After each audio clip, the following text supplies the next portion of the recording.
Luto na po ang ating salmon. So, ayan na rin ang kanyang sauce.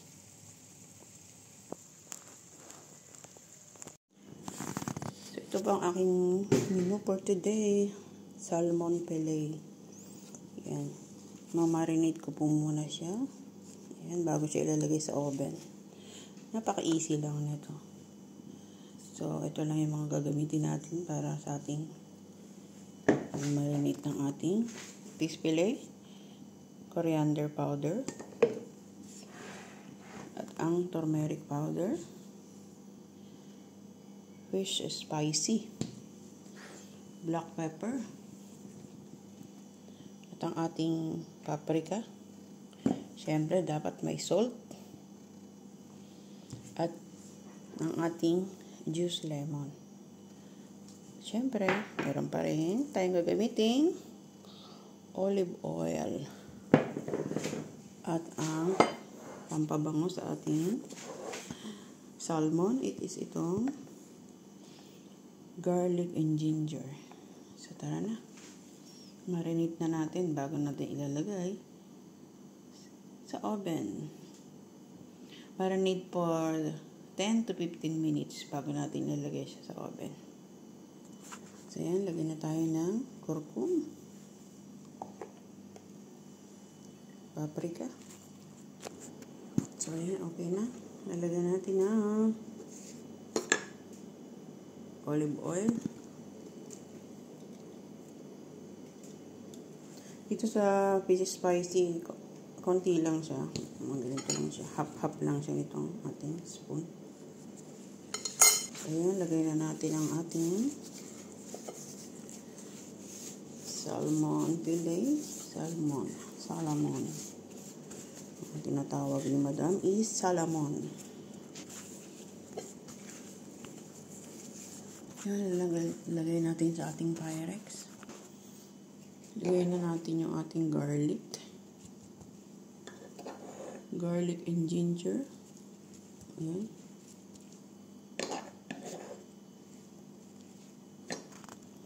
Yung ating lemon juice.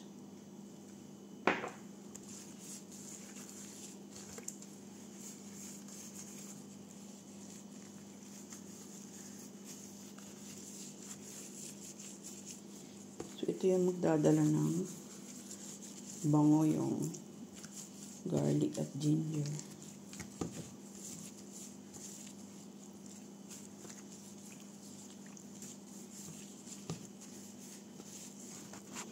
So, yan, okay na.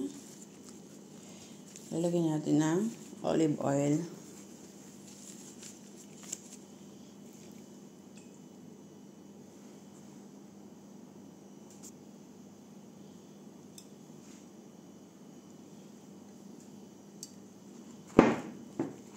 Yan, after 20 minutes or 15 minutes, pwede na natin siyang ilagay sa oven. Pero lalagyan ko pa siya ng onion. Yan. Slice natin siya ng round, bilog lang.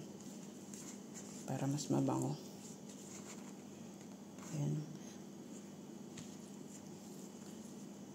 Marinate ko muna. Babad ko muna siya mga ganun 15 minutes. Tapos yan, lalagay ko na siya sa oven na may sibuyas.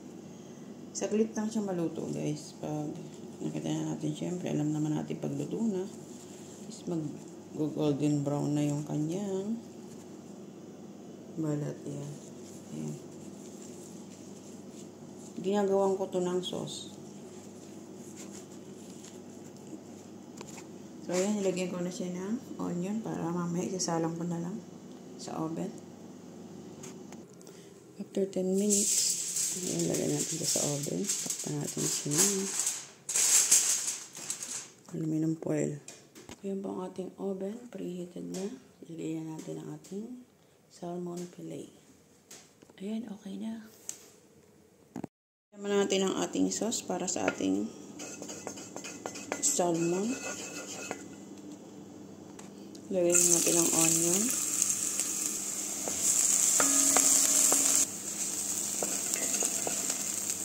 Add natin yung ginger at garlic. So, ito lang ating mga kailangan sa paggawa ng sauce. Turmeric powder, fish spices, tamar hindi, Tepsorman, tomato paste,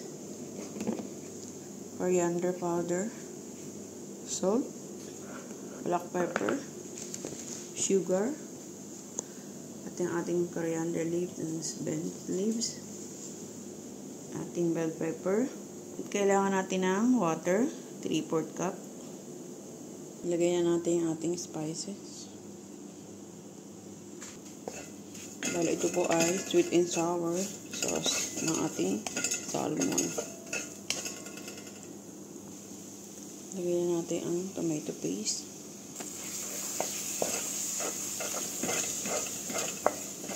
Add tayo ng tamar hindi.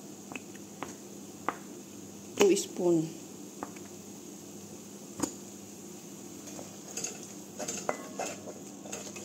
Tepsorman, 1 spoon.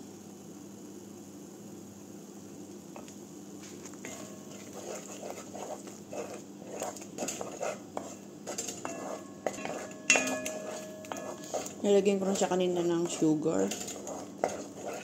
1 spoon. I-add na natin ang ating hot water, 3/4 cup.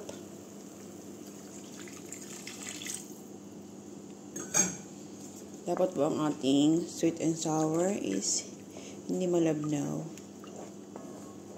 Ayan, thick siya. Ayan, ganyan lang po. So, 3/4 cup of hot water lang ilalagay natin. Ayan, kumulo na siya. Lagay na natin yung ating bell pepper. Kahit anong kulay ng bell pepper, okay lang po.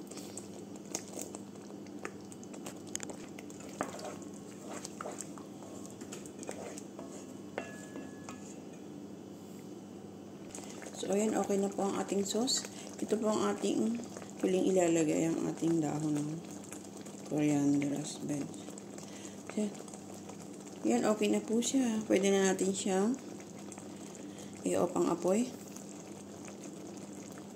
Ready to serve na po yan. Napaka-easy gawin ng ating sweet and sour sauce para sa ating salmon fillet.